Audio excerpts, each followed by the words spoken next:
আপনি সমস্ত মুসলমানকে নিয়ে এক হয়ে ঐক্যের বন্ধনে আবদ্ধ হয়ে আপনি যখন মাঠে নামবেন খতমে রসুল তথা মানে রসুলে পাকের খতমে রসুল হওয়ার ব্যাপারে এবং হুজুর করিম সাল্লাল্লাহু আলাইহি ওয়াসাল্লামের শেষ নবী হওয়ার ব্যাপারে স্লোগানে আকাশ বাতাস মুখরিত করবেন, তখন আপনার সামনের শক্তি বাধ্য হবে আপনাকে মেনে নিতে এবং আপনার দাবি মেনে নিতে।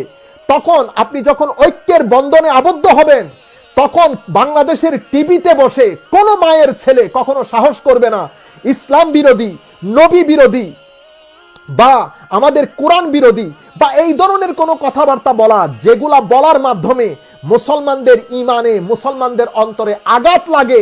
কোনো মায়ের ছেলে, কোনো মায়ের মেয়ে কোনো টিভিতে বসে এই ধরনের কোনো মন্তব্য করার আগে 1,00,000 বার চিন্তা করবে যদি আমাদের মধ্যে ঐক্য থাকে। কেন? আমি আগেও বলেছি, ঐক্য আপনার অবস্থানকে সুদৃঢ় করবে, ঐক্য আপনার টার্গেট অ্যাচিভ সহজ করে দেবে। কাজেই আমাদের মধ্যে যদি অনৈক্য থাকে, আমরা যদি একজন আরেকজনকে রাত দিন গালাগালি করতে থাকি, যেটা বর্তমানে হচ্ছে, আমাদের মধ্যে যোজন দূরত্ব হয়ে গেছে। কারণ আমাদের মধ্যে আমাদের কিছু মুসলিম মুনাফেক রাষ্ট্র টাকা পয়সা খরচ করে করে নিজেদের তথাকথিত এই এজেন্ডা বাস্তবায়নের লক্ষ্যে কথায় কথায় মুনাফেক, কথায় কথায় কাফের, কথায় কথায় বেদাতি বলে বলে মুসলমানদের অভ্যন্তরে, মুসলমানদের পারস্পরিক যেই দূরত্ব সৃষ্টি করেছে, এই দূরত্বের কারণে 200 কোটি হওয়া সত্ত্বেও কোথাও আমাদেরকে সামান্য পরিমাণ গণনা করা হচ্ছে না। অথচ এই মুহূর্তে পর্যন্ত ইসলামিক ফোর্স, মুসলমানদের ফোর্স, আমরা মুসলমানরা এবং আমাদের মুসলমানদের উলামায়ে কেরাম এখনো পর্যন্ত সবচেয়ে বেশি শক্তি রাখেন। আপনারা বলবেন কেমনে?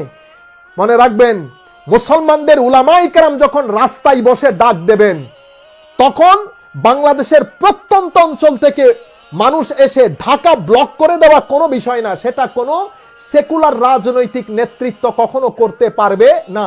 লাখ টাকা খরচ করেও, মিডিয়া ইউজ করেও তারা সেটা করতে পারবে না। কারণ আমাদের অন্তরে এখনো পর্যন্ত দ্বীনের মহব্বত, রাসূল পাক সাল্লাল্লাহু আলাইহি ওয়াসাল্লামের মহব্বত এখনো পর্যন্ত রয়ে গেছে। সেটা আমাদের যারা রাজনীতিবিদ আছেন তাদের অন্তরেও আছে, সেটা আমাদের প্রধানমন্ত্রী তার অন্তরেও আছে। কিন্তু ইন্টারন্যাশনাল কিছু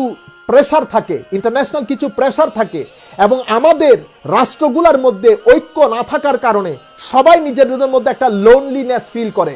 সবাই চায় একটা বড় বট গাছের ছায়ার তলে আশ্রয় নিতে, কারণ প্রত্যেকে যার যার সমস্যা থাকে।